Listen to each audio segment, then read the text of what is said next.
Hey MS gang, welcome back to the channel. If you are new to the channel, my name's Liam, and in 2018 I was diagnosed with relapsing remitting MS.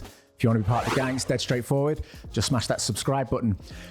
A couple of things that I've been talking about recently with a few people, either in the comments section or on the posts over on Instagram. A few people have asked me for some advice and things that they've asked what has helped me with my multiple sclerosis.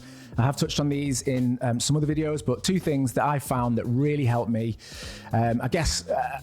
combat a bit of my fatigue and help me have a little bit more energy day to day. The first one is intermittent fasting. It's something that you've probably heard of before. I know a lot of personal trainers and nutritionists have touched on it, or a few of them will recommend that. And it's a lot easier than you think it is. I'll explain some of the benefits of it. So with intermittent fasting, it kind of, I guess it's not the same as snacking a little bit, but just starving yourself, where your body is aware it's receiving food, therefore it carries on as normal, but you're not getting what you need, so you're tired. Intermittent fasting causes your body to go into, fasting mode, starving mode, I guess, but it's in a way that means that your body then utilizes the energy sources that it already has. It starts to rely on the fat stores that you might have in your body already. And after a certain amount of time as well, what it will do, the cells in your body almost start to consume themselves, which again sounds a lot, but it replaces them with new healthy cells. It's great for things like inflammation as well. And the easiest way I found to do this, which basically it goes by so fast, is I will have my evening meal at a reasonable time. I'll put the kids to bed, and then I'll have an evening meal. I may even treat myself to a glass of wine and a little piece of chocolate or something afterwards. And then, by that time, we're probably around 8 o'clock, 8:30 in the evening. From then, I will maybe have a few glasses of water. I'll take my tablets, of course, but I won't have anything else. And I will go to bed. And then basically I will sleep through the first however many hours of that fast because, I've had my meal, I'm full, I don't really need to snack. And then I'm asleep. And that is a huge chunk of that fast gone. So when I wake up in the morning, I'll have a glass of water. And again, I'll take my tablets. And from there, I think if I'm going to have anything, I'll have a black coffee or a black tea. So no milk, no calories, basically. And that will give me a little bit of a pick-me-up, as it would. I would normally have a coffee anyway. And basically, all you need to do then is just skip breakfast. All I'm doing is skipping breakfast. I'm skipping one meal. So when I wake up in the morning and I have a glass of water or two, I'll have a couple of black coffees and start my day. That coffee will give me a bit of a pick-me-up, give me a little bit of energy and allow me to start my day. First time you do it, it might seem like a lot, particularly if you are someone that usually has breakfast. I'm sure most of us usually have breakfast. But then before you know it, you're getting towards, the middle of the day. And by that point, I will maybe have another coffee, but I'll also have some lunch and I will break that fast.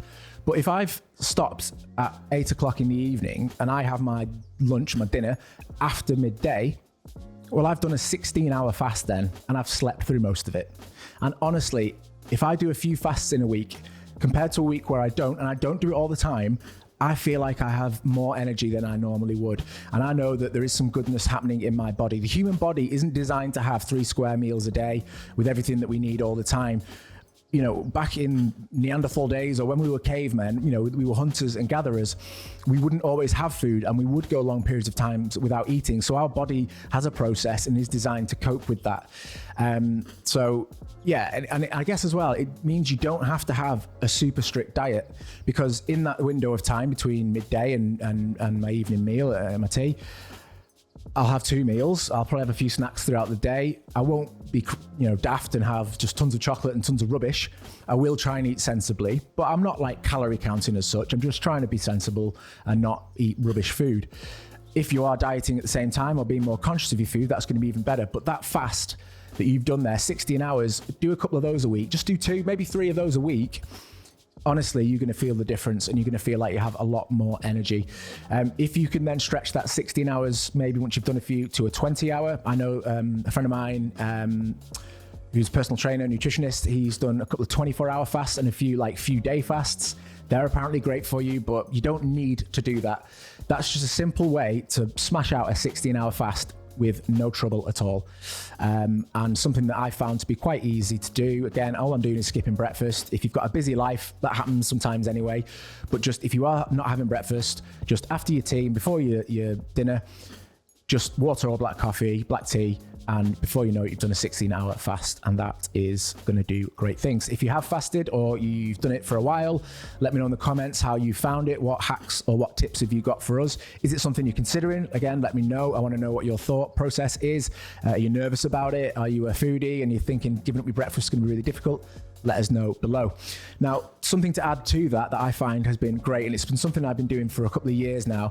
You'll have seen in the video up here, I recently went wild swimming, and obviously dunking into freezing cold water was quite the experience, but I loved it and it was great fun, and I want to do it again.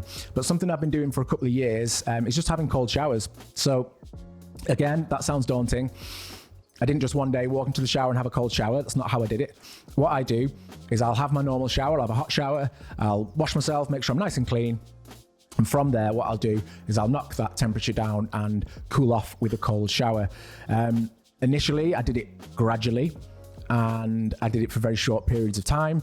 At the start, I started to time myself. I was following Wim Hof's model. If you've not checked out Wim Hof, he's amazing and a real advocate of cold water therapy. It's really good for the body, really good for helping your body to deal with stress hormones, because it gets used to stress of cold water. Therefore, if you stress during the day, it's almost sort of better equipped to deal with that.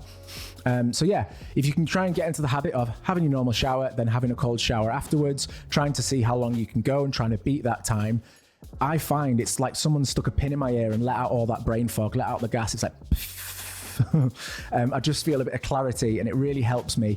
Not something everyone's able to do, but a bit of a challenge for you to see if it's something you can add to your morning routine or whenever you tend to have a shower, and see, do it gradually at first, maybe try and then just go straight into the cold water after you shower and see what's the longest you can endure, because I promise you, again, you will feel some benefits. So a couple of tips there. I said there'd be quick tips, but I've been rabbiting on for ages as usual.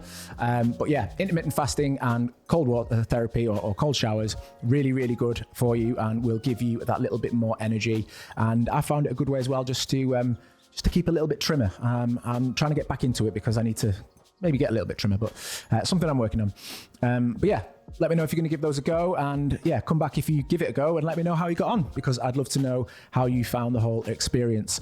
Hope you enjoyed the video. If you did, hit the like button. If you didn't, hit the dislike button. That's what it's there for.